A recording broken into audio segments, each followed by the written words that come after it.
गर्भ में प्रवेश कर गया।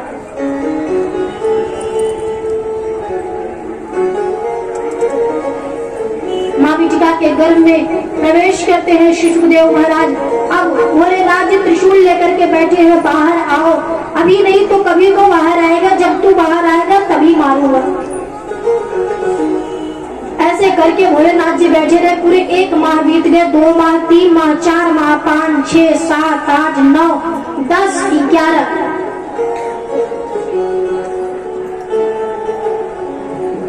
12 वर्ष तक अपनी माँ के गर्भ में रहे। अब बिटिका व्यास जी की पत्नी जो है माँ बिटिका, उनको भी तकलीफ होने लगी। भोलेनाथ जी से प्रार्थना करते हैं, व्यास जी प्रभु आप जाइए, आपकी वजह से मेरी निर्दोष पत्नी को कष्ट भुगतना पड़ रहा है। भोलेनाथ जी चले जाते हैं व्यास जी का आग्रह मान करके। अब व्यास जी बुला रहे हैं, कहते हैं हे बेटा आप गर्भ से बाहर आओ, आपकी माँ को बहुत कष्ट हो रहा है।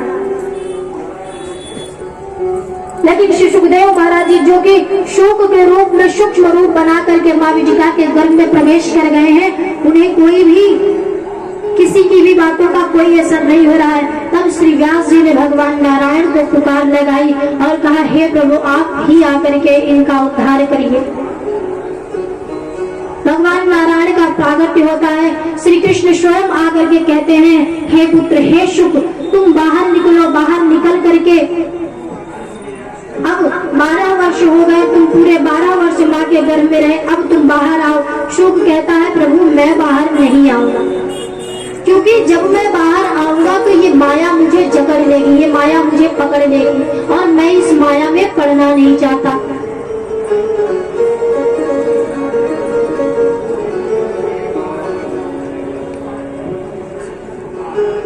प्रभु कहते हैं हाँ बेटा तुमने सही कहा, शुक मेरी माया बड़ी प्रबल है, वो सबको पकड़ती है।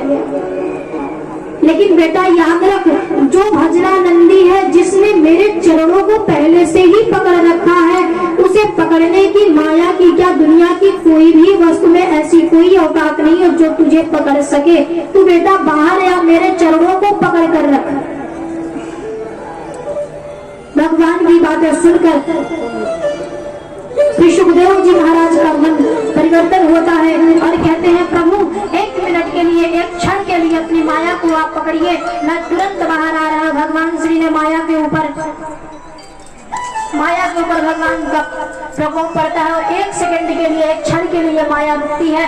तुरंत भगवान श्री सुखदेव जी का प्रकट होता है। बोलिए श्री सुखदेव भगवान की। श्री सुखदेव जी महाराज अपनी माँ के गर्भ से बाहर आते हैं और वही श्री सुखदेव जी के माध्यम से यह कथा आप हम सभी तक पहुंची है। पृथ्वीवासियों को श्री sukhdev जी महाराज की कृपा से ही ये कथा प्राप्त हुई है, जो कि राधा रानी के पारदर्श हैं। भागवत में कहीं भी कहते हैं कि राधा रानी का नाम नहीं लिया गया है, ये सत्य है। स्पष्ट रूप से राधा रानी का नाम भागवत में कहीं भी नहीं लिखा। जो पढ़े हैं, जो सुने हैं, वो जानते हैं कि इस भागवत में राधा रानी का नाम स्पष्ट रूप से कहीं भी नहीं लिया गया है। ये सत्य है। क्यों नहीं? क्योंकि ये भागवत श्री सुखदेव जी महाराज परीक्षित को सुनाते हैं। और सुखदेव जी महाराज क्यों ले राधा रानी का नाम? क्योंकि राधा रानी श्री सुखदेव जी महाराज के गुरु है। राधा रानी जी ने ही अपने हाथ पर बैठा करके उस शुक को भगवान श्री कृष्ण की जितने भी लीलाएं हैं सबका श्रवण पान कराया है। सारी कथा, सारे भाव, लीला, सब कुछ राधा रानी ने ही शुक को सिखाया है। तो राधा रानी इस प्रकार से भगवान श्री सुखदेव महाराज के गुरु है।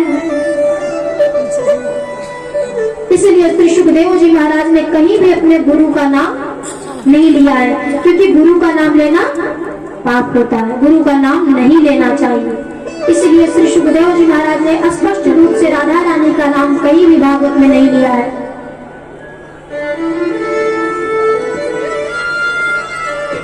शौनकादिक ऋषि श्री सूत जी महाराज 88,000 ऋषियों को नैमिषारण्य की भूमि पर कथा सुना रहे हैं और कथा सुनाते हैं, कथा की महिमा सुनाते हैं।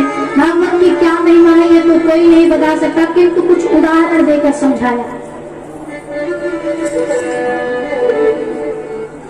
बताते हैं एक बार नारद जी का गमन हुआ वृंदावन की भूमि पर। नारद जी वृंदावन की भूमि पर चले गए और नारद जी वृंदावन की भूमि पर एक ऐसा दृश्य देखते हैं, स्त्रियों का ढेर लगा हुआ है और एक स्त्री बैठ करके वहां रो रही है।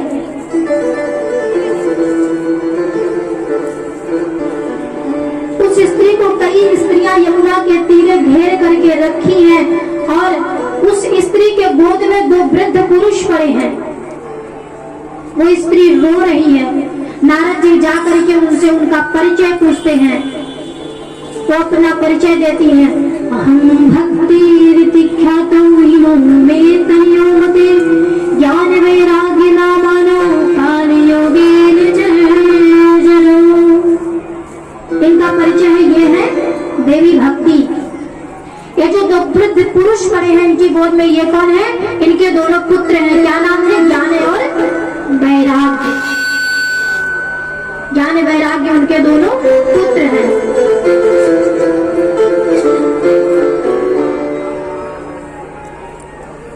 देवी भक्ति नारद जी से कहती है, क्या बताऊं नारद जी, जब से इस वृंदावन की भूमि पर आई हूं मैं तो जवान हो गई हूं। जब से इस वृंदावन की छाया मुझ पर पड़ी है मैं तो नव युवा हो गई हूँ, लेकिन ये दोनों मेरे पुत्र ज्ञान और वैराग्य अभी भी मूर्छा में हैं, अभी भी मूर्छित अवस्था में पड़े हैं। ये दोनों वृद्ध हैं, जर्जर हो चुके हैं।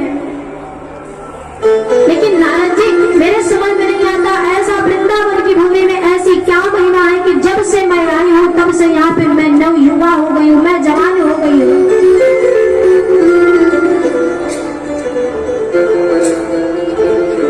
नारद जी कहते हैं, देखिए देवी भक्ति, वृंदावन की भूमि में चमत्कार तो है, क्योंकि वृंदावन की भूमि कोई साधारण भूमि नहीं है।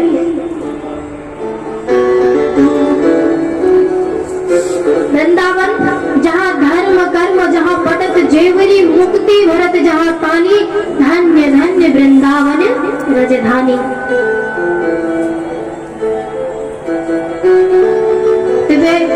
ये वो वृंदावन धाम है जहाँ मुक्ति भी स्वयं पानी भरने आती है,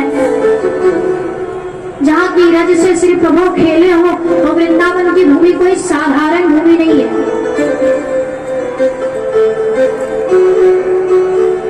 वृंदावन अगर आप में से कोई कभी गया हो तो यकीन